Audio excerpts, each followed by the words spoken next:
सकाळे BJD छाड़िले Sanjay BJP रे मिसिले। गंजाम जिला खलिकोटर पूर्वतन विधायक पूर्ण सेठी आज राज्य कार्यालय को जाई सभापति मनमोहन सामल को उपस्थित रे पद्म धरछंती। खलिकोटरू 2009-2014 रे बीजेडी टिकेट रु विधायक होइतिले पूर्ण। 2019 रे दल टिकेट देई नथिला एवं 2024 रे पुणी थरे आशायी थिले भी दल रे कोण ठेसा अभियोग करी पूर्ण दल छाड़छंती। निकटरे नवीन निवास रे आसिका लोकसभा समीक्षा बैठक रे पूर्ण अनुपस्थित थिले। एही बैठक को तांकू डका जाई नथिबारु से असंतुष्ट थिले। या परे आज बीजेपी राज्य कार्यालय को जाई पद्म धरछंती। तेबे एने बीजेडी पक्षरु कोनोसी प्रतिक्रिया मिलि पारनी।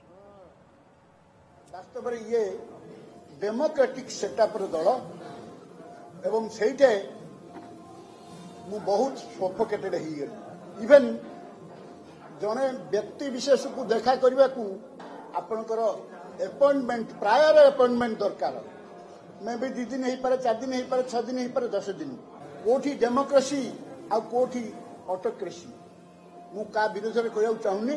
नूतन भाव जोग देइछंती पूर्वतन विधायक पूर्ण चंद्र सेठी उपस्थित आमर समस्त काउंसिलर जो मैं जोग देला जी एवं समस्त प्रमुख नेतृमंडली जो मैंने खलिकोटरू पूर्ण साइंगर आसते समस्त को स्वागत करुच्ची अभिनंदन जनाऊँ।